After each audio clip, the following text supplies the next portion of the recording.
کے لیے خوشو ہدایت کا کیا ہے۔ یہ وہ کلام مقدس ہے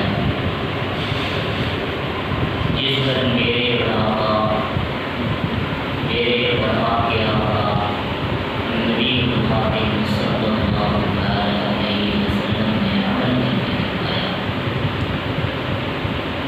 یعنی یہ ذاتہ حیاتی ہے اور سیرت النبی بھی ہے۔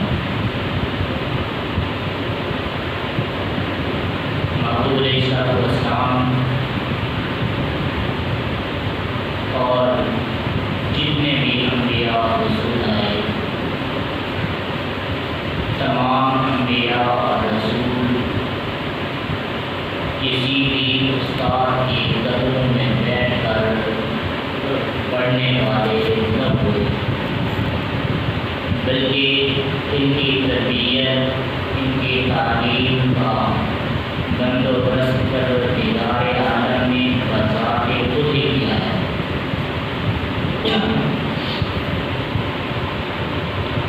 بچپن میں بھی، جوانی میں بھی اور اعلان نبوت کے بعد بھی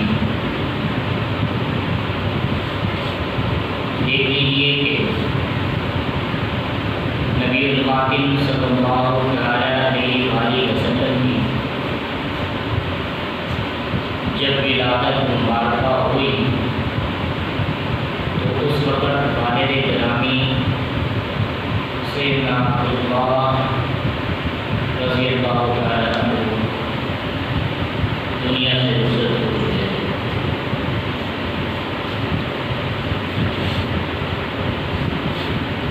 اور ان کے بعد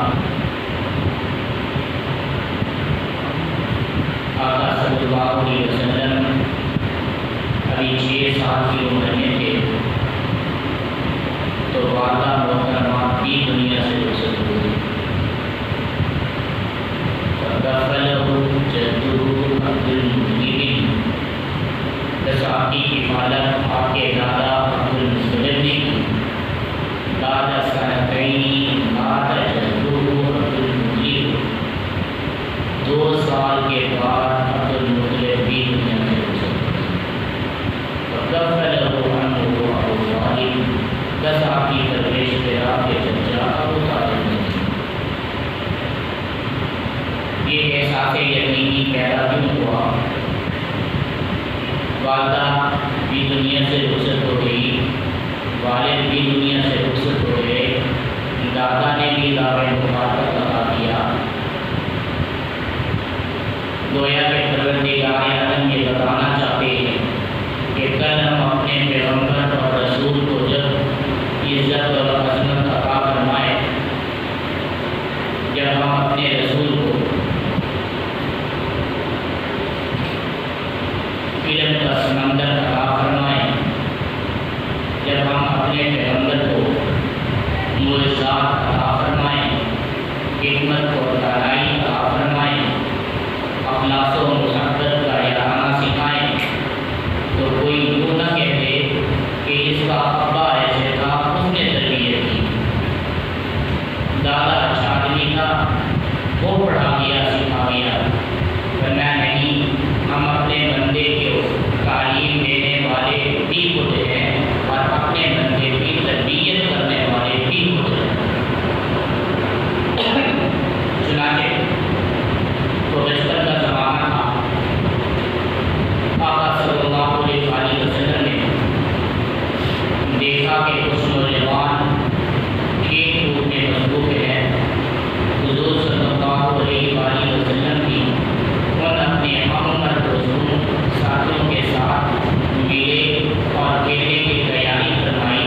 سب نے کپڑے اپنے قمیض اتارے ہوئے تھے، تو حضور علیہ السلام نے بھی چاہا کہ میں اپنا کرتا مبارک اتاروں، تو حضرت جبریل علیہ السلام نے آ کر آپ کے کرتے مبارک کو آپ کے دستے اقدس سے جدا کر لیا، یعنی اللہ رب العزت نے فرشتہ ساتھ مقرر کر کے یوں تربیت کی کہ محبوب علیہ السلام کسی اور نوجوانوں کے ساتھ کہہ کر ان جیسا انداز بھی نہ رکھے۔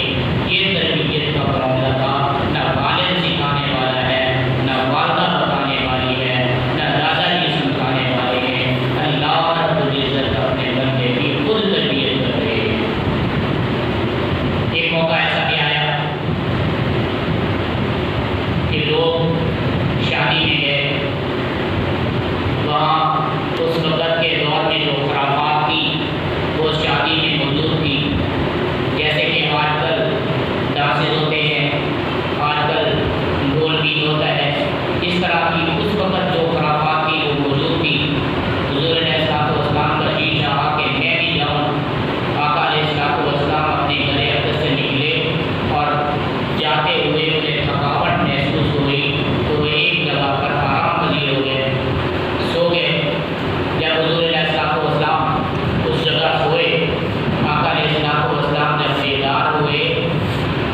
خاطر پروردگار عالم نے پوری کائنات عالم کو سجایا اور بنایا اور چمکایا۔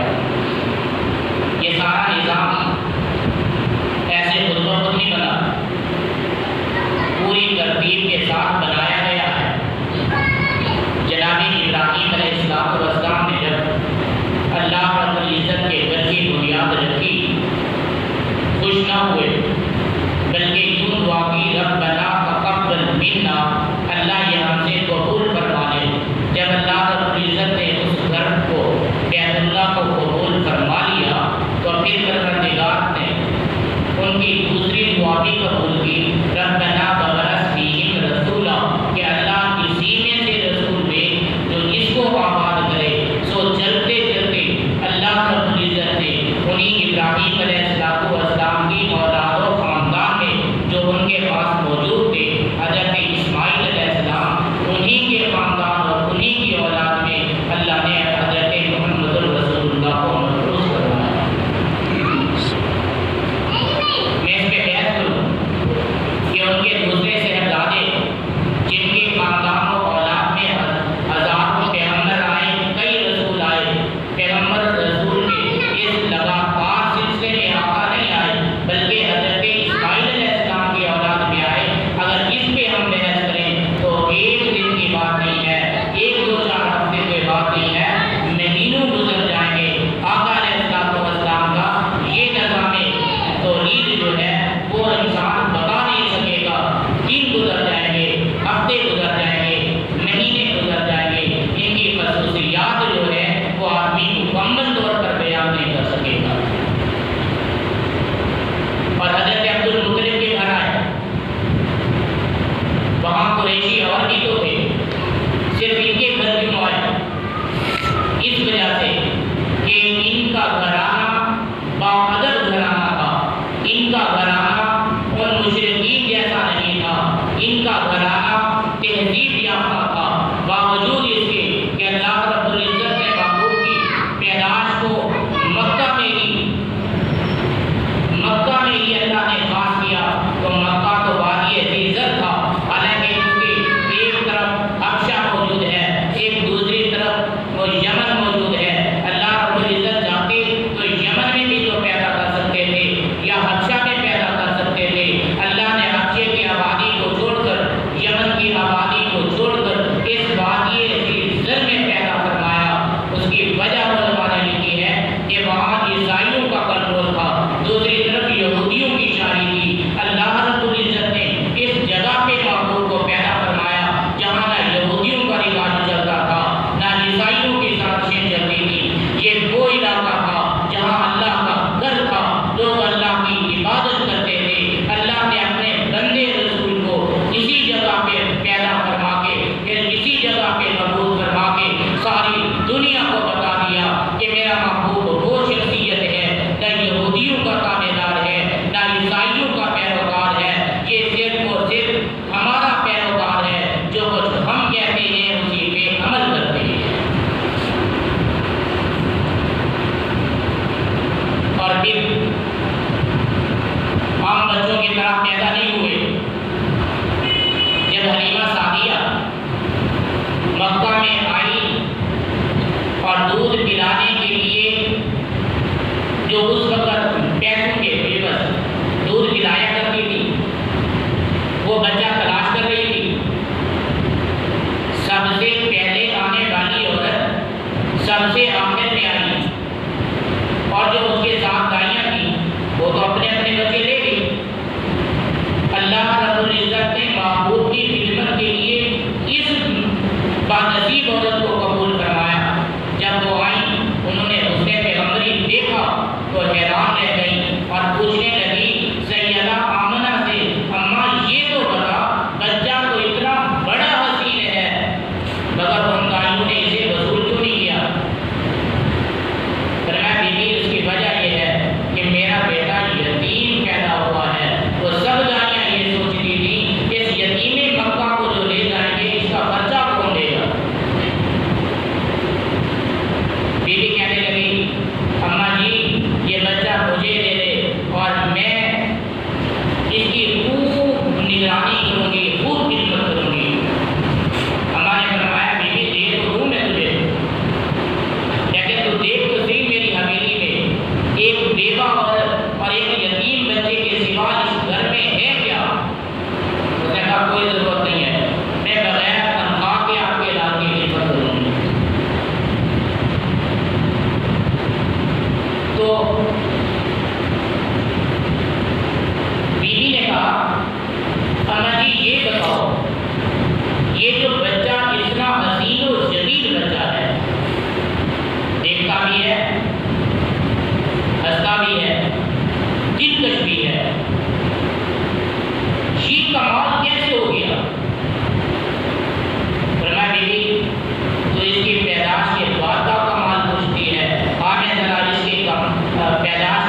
کنویں کے اوپر جاتی تھی، کنواں پانی خود بخود اچھالتا تھا، یوں محسوس ہوتا تھا کہ اس کنویں کا پانی میرے قدم چومنے کو آیا ہے۔ اور فرمایا جب میں بکریاں چراتی تھی، پہلے یہ ہوتا تھا بکریاں آگے ہوتی تھی، میں پیچھے چلتی تھی، اب یہ ہوا جب سے میرا شکم میں میرا دل بھر آیا ہے، تب سے یہ ہوا میں آگے چلتی ہوں، بکریاں سب نیچے کر کے میرے پیچھے چلتی ہیں۔ فرمایا پہلے میں کسی گرمی سے تھک جاتی تھی، اب یہ ہوتا تھا میں جہاں جہاں سے چلتی تھی آسمان سے بادل لا کر میرے اوپر سایہ کر کے گزرتا تھا۔ اور جب یہ بچہ پیدا ہوا، فرمایا ہاں، اس وقت میرے گھر میں دیا نہیں تھا، چراغ نہیں تھا، بلب نہیں تھا، روشنی نہیں تھی۔ اس دل کی پیدائش سے یہ کمال ہوا کہ میرا سارا گھر منور ہو گیا، یہاں تک کہ میں نے شام کے ملک میں چلتے ہوئے اونٹوں کی قطاریں بھی دیکھ لی، اور ملک شام کے شہر کی دیواریں بھی میں نے دیکھی، اور پورا مکہ محبوب کی پیدائش سے جگمگا اٹھا، وہ مہک اٹھا محبوب کی پیدائش سے۔ اور حضور علیہ السلام پیدا ہوئے تو خطرہ کرنے کی ضرورت نہیں، مخدوم شدہ پیدا ہوئے ہیں، اور حضور علیہ السلام پیدا ہوئے ہیں تو پھر ان کو غسل دلانے کی ضرورت نہیں، وہ بہتے بری سے غسل کر کے تشریف لائے ہیں، اور دائیاں کی ضرورت بھی نہیں پڑی۔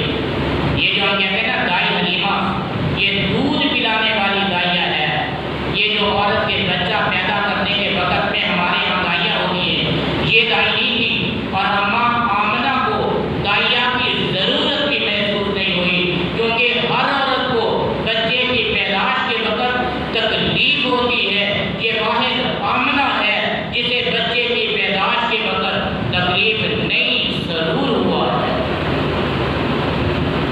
اللہ رب العزت نے یوں ہی پیدا فرما دیا، پورے نظام کے ساتھ اس کو پیدا فرمایا ہے۔ وہ جو ملک ایران میں آتش زدہ تھا، جو کئی سو سالوں سے آگ بھڑک رہی تھی، اور لوگ اس آگ کی عبادت کیا کرتے تھے، ادھر محبوب پیدا ہوئے، ادھر آگ بجھ گئی، ادھر محبوب کو پیدا ہوئے، ادھر بت پرستوں کی دیواریں گر گئی۔ یہ ایسا نہیں ہے کہ بعد میں حضور کعبۃ اللہ میں سے بت توڑے تو آپ کہیں یہ صرف حضور کی جماعت کا کمال ہے، حضور کا روح ہے، اس لیے حضور نے سیاسی دباؤ ڈال کر یہ بت ختم کر دیے۔ اللہ رب العزت نے حضور کی پیدائش کے وقت یہ عمل کر کے دنیا کو دکھا دیا۔ فرمایا لوگوں، یہ جو میں نے اپنا بندہ رسول بھیجا ہے، میرے رسول کی یہ عظمت ہے کہ اس نے آ کر آگے توحید کا علم، توحید کا پریرا اس نے لہرانا ہے، تو ہم نے اس کے پیدا ہوتے وقت بھی یہ حال کیا کہ توحید پوری دنیا میں غالب آ گئی، بت گدے ٹوٹ گئے اور وہ آتش گدے بجھ گئے۔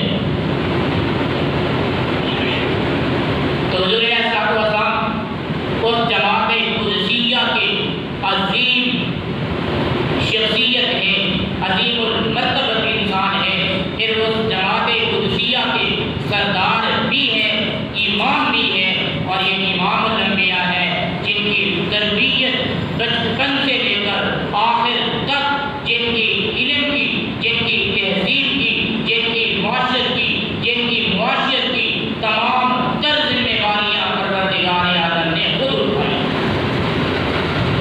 ایک وقت ایسا بھی آ گیا کہ حضور علیہ السلام کی بڑھتی مقبولیت کو دیکھ کر دشمن دار و ندوہ میں بیٹھے ہوئے ہیں، آپس میں مشورہ کر رہے ہیں کہ کہیں نہ محمد صلی اللہ علیہ وآلہ وسلم ان کا کوئی لقب تیار کر لیں۔ تو کسی نے کہا یہ مجنون ہے، دوسرے نے کہا نہیں، یہ نہیں کہا جا سکتا، وہ تو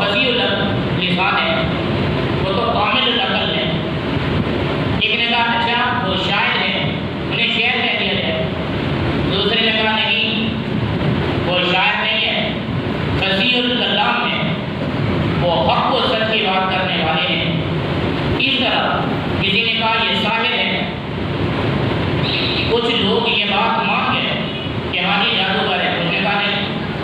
جنہوں نے کہا یہ جادوگر ہے یہ لقب رکھ دیا جائے. انہوں نے کہا اس کا اصل میں یہ ہے کہ دو دوستوں کو جب یہ ملتے ہیں تو ان کو جدا کر دیتے ہیں، یعنی ایک کو مسلمان کر لیتے ہیں، تو اس وجہ سے ان کو جادوگر کہا جائے گا.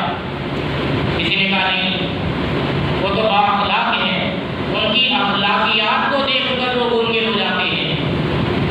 ابھی وہ دار الندوہ میں یہ مشورہ کر رہے تھے کہ کوئی لقب ان کے لیے تیار کر لیا جائے.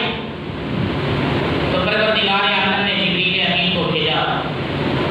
جبریل امین نے آ کر کہا یا ایھا المزمل، اے چادر کو پہننے والے. حضور علیہ السلام اس وقت جو کبھی کرتا پہنتے تھے اور کبھی کرتے کے علاوہ صرف ایک چادر اوپر لپیٹتے تھے، جس طرح آپ احرام میں لپیٹتے ہیں. تو اس بات کو مناسبت کے حوالے سے پروردگار نے آگے بھیجا، فرمایا یا ایھا المزمل، اے چادر کو پہننے والے، کپڑے کو لپیٹنے والے. کریم رب نے ان دشمنوں کے اس مشورے کے رد میں یہ آیت نازل فرما دی کہ وہ کہہ رہے ہیں لقب ہونا چاہیے. چلو ان کے گندے لقبوں سے بہتر ہے ہم اعلیٰ ترین اور صفات شدہ وصف شدہ ایک لقب پیش کرتے ہیں. فرمایا یا ایھا المزمل، اے چادر کو پہننے والے، اے کپڑے کو لپیٹنے والے. اس آیت سے ایک بات یہ بھی سمجھ آتی ہے کہ آقا صلی اللہ علیہ وآلہ وسلم کے اس میں مبارک کو پکارنے سے بہتر ہے کہ ان کو ان کے القاب کے ساتھ پکارا جائے. اس کے ساتھ ایک بات اور بھی سمجھ آتی ہے کہ پروردگار عالم اپنے محبوب نبی الخاتم صلی اللہ علیہ وآلہ وسلم کی عزت کے معاملے میں اتنی غیور ہے کہ اگر دشمن کچھ کرنا چاہے تو پروردگار ان کی سازش کو کامیاب نہیں ہونے دیتے، بلکہ ان کی سازش سے پہلے اپنے محبوب کا درجہ اور بلند کر کے چار جائے عالم میں پہنچا دیتے. فرمایا یا ایھا المزمل، یہ تسلی دی. کہیں دشمنوں کی بات محبوب کے کانوں تک پہنچے تو محبوب پریشان نہ ہو جائے. کوئی شاہد کہہ رہا ہے، کوئی مجنون کہہ رہا ہے، کوئی شاعر کہہ رہا ہے. اللہ فرماتے ہیں نہیں میرے محبوب، یہ سب غلط کہنے والے ہیں. سچ تو ہم نے کہا ہے یا ایھا المزمل کہ آپ وہ ہیں جو چادر کو لپیٹ کے رکھتے ہیں. حضور علیہ السلام کملی مبارک بھی رکھتے تھے. اس طرف بھی اشارہ ہے کہ میرے محبوب کملی والے ہیں. آگے فرمایا قم اللیل الا قلیلا، کہ میرے محبوب رات کو کھڑے ہویا کرو، قیام اللیل کیا کرو، رات کو کھڑے ہو کر عبادت کیا کرو، اور ساری رات نہیں کھڑا ہونا. الا قلیلا، آدھی رات کھڑا ہونا، تھوڑی دیر کھڑا ہونا ہے. قیام اللیل کرنا ہے، رات کو جاگنا ہے، نماز ادا کرنی ہے، اللہ کے حضور سجدے کرنے ہیں، اللہ کے حضور تسبیحات کرنی ہے، اللہ کی حمد و ثنا بیان کرنی ہے. مگر کتنی دیر؟ ساری رات. فرمایا الا قلیلا، صرف تھوڑی دیر. اللہ وہ تھوڑی دیر کا بھی تو تعین ہو جانا چاہیے نا. فرمایا نصفہ او انقص منہ قلیلا، آدھی رات جاگ لے یا اس سے بھی کچھ کم جاگ لے. اس آیت مبارکہ سے یہ معلوم ہوتا ہے امت مسلمہ کے لیے رات کو جاگنا عظمت کی بات ہے، تہجد کا ادا کرنا عظمت کی بات ہے. لیکن پیغمبر کریم کے لیے صرف عظمت نہیں، یہ واجب کا درجہ رکھتا ہے. پیغمبر کے لیے رات کو کھڑا ہونا، تہجد پڑھنا، ذکر و اذکار کرنا، تسبیح و تحلیل کرنا، قرآن مجید کا ورد کرنا، یہ پیغمبر کی ذات کے لیے واجب در عمل ہوتا ہے. قم اللیل الا قلیلا، وہ الا قلیل کتنی ہے؟ فرمایا نصفہ او انقص،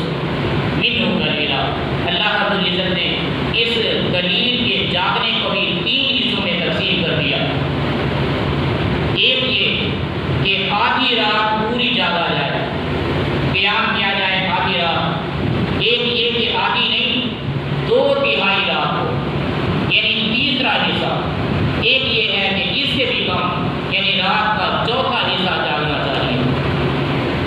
تو یہ قرآن مجید بنا کر پوری امت کے دروازے پہ پہنچا کر اللہ رب العزت نے محبوب علیہ السلام کی امت سے یہ مطالبہ کیا ہے کہ آرام کر کے سویا نہ رہیں، بلکہ قیام اللیل کرتے رہیں۔ یہ قیام اللیل کرنا محبوب کی سنت ہوگا۔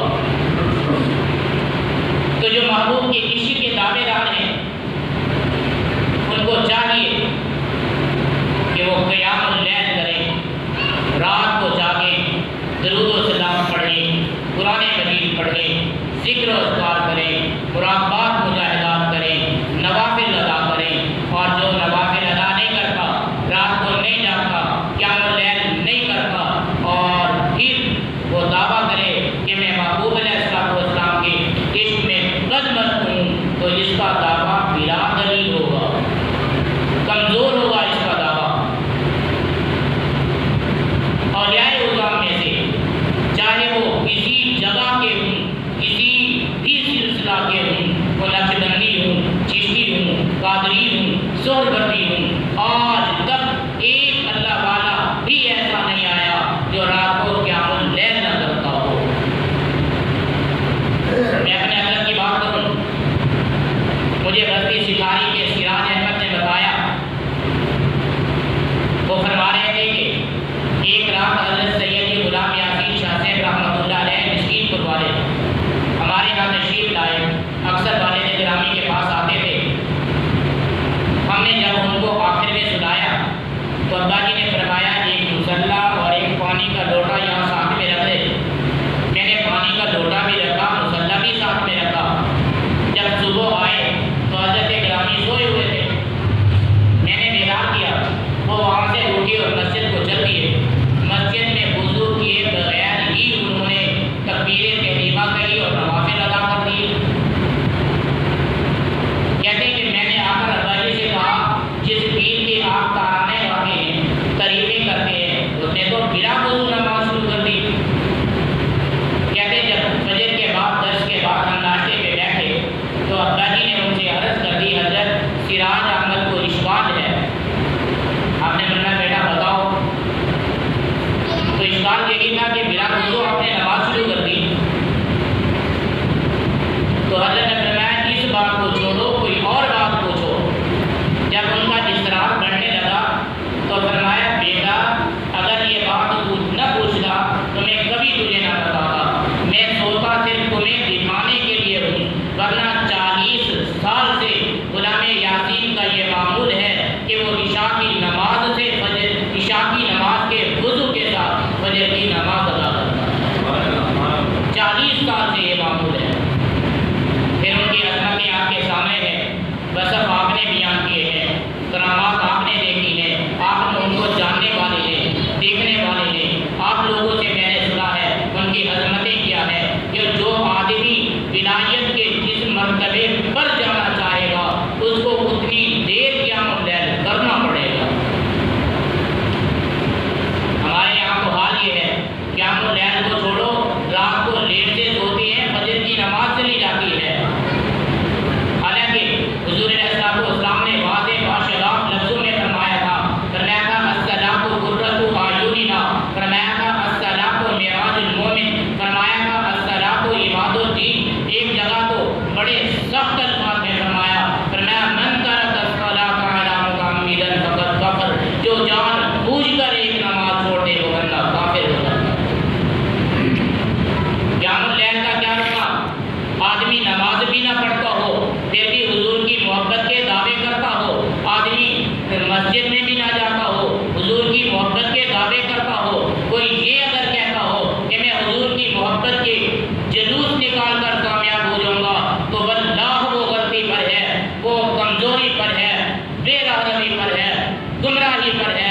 اگر محبت کے جلوس نکالنا یہ عظمت کی بات تھی، محبت کی بات تھی، عشق و صداقت کی بات تھی، تو یہ بات حضرت ابوبکر صدیق کو سمجھ کیوں نہ آئی؟ عائشہ رضی اللہ تعالیٰ عنہ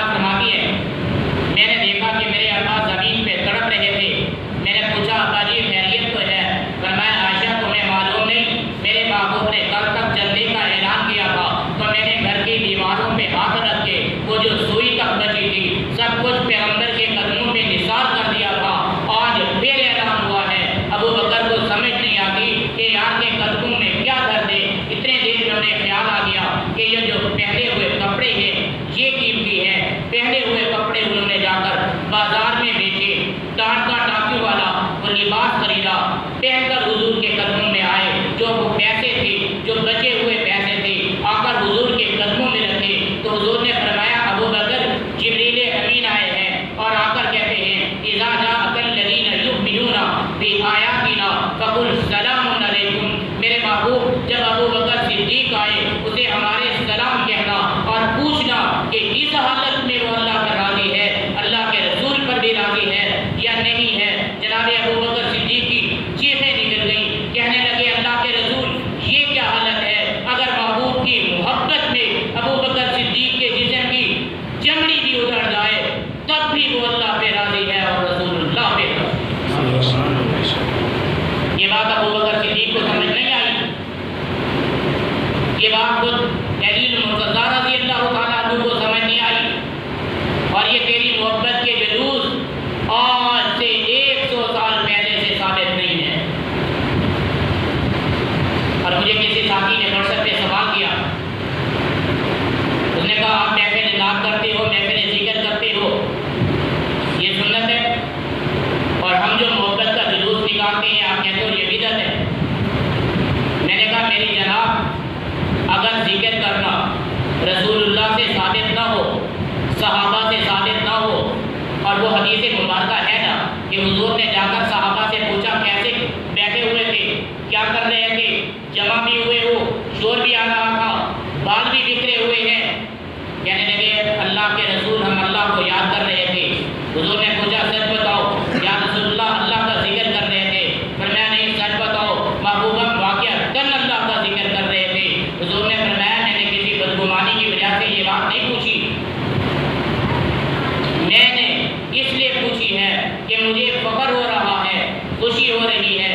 الحمدللہ میری امت میں ایسے لوگ موجود ہیں جو اللہ کا ذکر کرتے ہیں اور اللہ مجھے امر کرتے ہیں کہ ذاکرین کی محفل میں جا کر بیٹھو. اور محفل نعت کہتے ہیں, یہ محفل نعت کرنا کوئی بدعت تو نہیں ہے. میرے آقا صلی اللہ علیہ وآلہ وسلم نے اپنے نعت خوان کو اپنے ممبر پہ بٹھایا, خود نیچے بیٹھے اور امر فرمایا حسان میری تعریف کر کے سناؤ. جب حسان ابن ثابت تشریف لائے پوچھا یا رسول اللہ خیر ہے غمگین ہو. فرمانے لگے ہاں وہ قوم قریش نے میرے رشتہ داروں نے میری توہین کی ہے. تو حضرت حسان نے عرض کیا یا رسول اللہ مجھے اجازت دیں میں حجو بیان کرتا ہوں, یعنی آپ کے دشمن کی بات ان پہ بیان کرتا ہوں. حضور نے فرمایا خیال کرنا حسان وہ قوم میری ہے. اگر تو کہے قریشی ایسے ہیں ایسے ایسے, میں بھی تو قریشی ہوں. کہنے لگے یا رسول اللہ گھبرائے نہیں, میں آپ کو ان قوم قریش سے اس طرح نکال دوں گا جس طرح آٹے سے بال نکالا جاتا ہے. تو پھر کئی 100 اشعار کا انہوں نے قصیدہ پڑھا جو محبوب علیہ السلام کی عزت و عظمت پر آج تک مشہور ہے. دنیا اس کو پڑھنے پہ فخر محسوس کرتی ہے. یہ محفل نعت نبی علیہ السلام سے ثابت ہے, محفل ذکر نبی علیہ السلام سے ثابت ہے. کہتا ہے یہ جو مدح سرائی کے آپ جلوس نکالتے ہیں, میں نے کہا ہم مدح سرائی کے جلوس نکالتے ہیں اس لیے کہ ہم نے آج تک صحابہ کی مدح سرائی مساجد میں کی ہے, لیکن دشمن یہ جرأت مند ہوتا جاتا ہے, وہ چوک پہ صحابہ کی عرض سرائی کرتا ہے. تو اللہ رب العزت نے فرمایا مستطاعتم من قوہ, اتنی جرأت و طاقت رکھو, ترہبون بہ عدو اللہ و عدوکم, جس طرح آپ کا دشمن آئے اللہ کا دشمن آئے اس کے سامنے اسی طرح سے آؤ تاکہ اللہ کے دشمن پہ بھی اور تمہارے دشمن پہ بھی تمہارا روب طاری ہو جائے. اور مدح سرائی کرنا یہ صرف میرا کام نہیں ہے, اللہ رب العزت کا کام ہے. اور سورۃ بقرہ کے شروع میں جب اللہ رب العزت نے بیان فرمایا صحابہ کرام کی تعریف بیان کی, آگے فرمایا کہ ان لوگوں سے جب کہا جاتا ہے کہ اس طرح ایمان لاؤ جس طرح صحابہ ایمان لاتے ہیں, آگے سے وہ جواب دیتے ہیں کہ ہم اس طرح ایمان لائیں جس طرح بے وقوف لاتے ہیں. تو اللہ رب العزت نے ان کی بات کے بعد وقفہ نہیں کیا, توقف نہیں کیا، برداشت نہیں کیا، آگے جواب دیا، فرمایا خبردار الا انہم هم السفہاء، یہی لوگ جو کہتے ہیں یہ اصل میں خود بے وقوف ہے۔ اور نبی علیہ السلام کے سامنے حضرت عمر رضی اللہ تعالیٰ عنہ تشریف لائے، ان کا چہرہ اترا ہوا تھا، عمر خیر تو ہے یا رسول اللہ، ابو بکر صدیق سے لڑائی ہو گئی ہے۔ فرمایا عمر تم میری وجہ سے بھی میرے یار کا احساس نہیں کر سکتے؟ عمر رضی اللہ تعالیٰ عنہ بھی اگر محبوب کے کسی صحابی کسی یار کے ساتھ لڑ کر آئے تو حضور اس کو بھی برداشت نہیں کرتے، اور جب میدان میں سفر کر رہے ہیں، ساتھی آپس میں مل کر جا رہے ہیں، ایک آدمی کا قدم ابو بکر صدیق سے آگے بڑھتا ہے، آپ کپڑا پکڑ کر اسے پیچھے کر لیتے ہیں، فرماتے ہیں تمہیں معلوم نہیں کہ ابو بکر سے آگے نہیں چلا جایا جاتا۔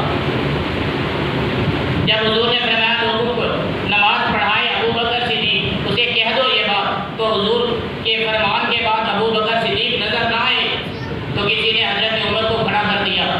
میں حضرت عمر کے قصیدے بیان کروں، حضرت عمر کی شان بیان کروں تو تھوڑی دیر نہیں، زندگی کا ایک بہت بڑا حصہ چاہیے۔ مختصراً یہ ہے کہ حضور نے فرمایا عمر وہ ہے جس کے نام سے شیطان بھاگتا ہے، عمر وہ ہے اگر میرے بعد اللہ کسی کو نبی اور رسول بناتے تو فاروق اعظم کو بناتے۔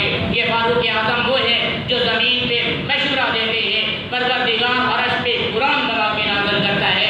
انہی فاروق اعظم نے نماز شروع کی اور فرمایا اللہ اکبر، حضور نے پہچانا، دری کو کھولا، پردے کو ہٹایا، ساتھ میں بیٹھے ہوئے تھے، فرمایا عمر لا لا لا، عمر نماز نہ پڑھائے نہ پڑھائے نہ پڑھائے، فرمایا لا ينبغي لقوم فيه ابو بکر ان يؤمه غیرہ، جس قوم میں ابو بکر صدیق موجود ہو اس قوم کو زیبا نہیں ہے کہ ابو بکر کو چھوڑ کر وہ کسی اور کو امام بنائے۔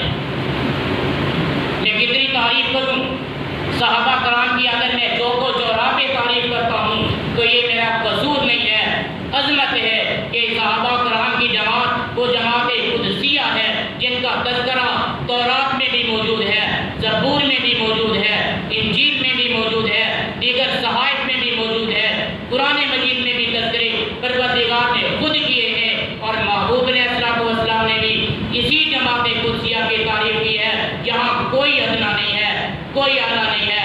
فرمایا صحابی کا نجوم بِأَيِّ مُقْتَدَيْتُمْ بِاهْتَدَيْتُمْ، میرے صحابہ آسمان کے ستاروں کی مانند ہدایت کے فلک کے ستارے ہیں، جس ایک کی غلامی کرو گے ہدایت پا جاؤ گے، کامیاب ہو جاؤ گے۔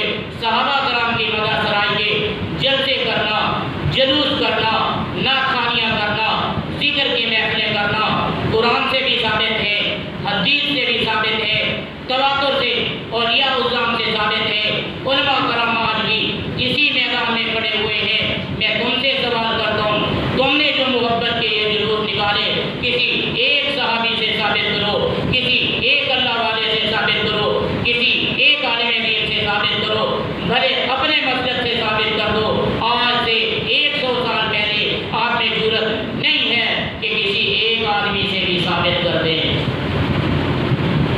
تو حضور علیہ السلام کو اللہ رب العزت یہ سکھا رہے ہیں کہ اے کمری پہننے والے، رات کو کھڑے ہو جاؤ، تھوڑی دیر کھڑے ہو جاؤ، بے شک تھوڑی دیر کھڑے ہو جاؤ، لیکن کھڑے ہو جاؤ اور نماز پڑھو اور قرآن کی تلاوت کرو، کیونکہ تلاوت کلام کرنا 3 وجوہات کی وجہ سے ہے۔ ایک یہ ہے کہ وہ امر بہت سخت ہے، کہ وہ لازمی اور بھاری بھرکم کام ہے۔ ہم نے تبلیغ اسلام کا، تعلیم قرآن کا تم سے کام لینا ہے، تو اس لیے یہاں سے عادت تیار کرو کہ رات کو قرآن مجید کی تلاوت کرو۔ پھر یہ ہے کہ قرآن مجید کی تلاوت کرنے سے تزکیہ قلبی ہوتا ہے۔ پھر یہ ہے دنیا کو پتہ چل جائے کہ حضور شاعر نہیں ہے، حضور ساحر نہیں ہے، حضور مجنون نہیں ہے، بلکہ اللہ کے تابع دار ہیں اور اللہ کے کلام کا ورد کرتے ہیں۔ قرآن مجید آج بھی پرانا نہیں ہوا، آج بھی آشقان رسول کو سبق دے رہا ہے کہ کمری والے کو ماننے والوں آج بھی قیام اللیل کرو، بے شک ساری رات نہ کرو، تھوڑی دیر کرو، لیکن نماز پڑھو، ذکر کرو، قرآن پڑھو، تاکہ دنیا کو پتہ چل جائے کہ یہ لوگ صرف خوشیاں منا چلانے والے نہیں، محبوب کی تابعداری کرنے والے ہیں۔ اللہ رب العزت ہماری حاضری کو قبول فرمائے اور ہمیں محبوب علیہ السلام سے سچی محبت کے ساتھ ان کی تابعداری کی توفیق نصیب فرمائے۔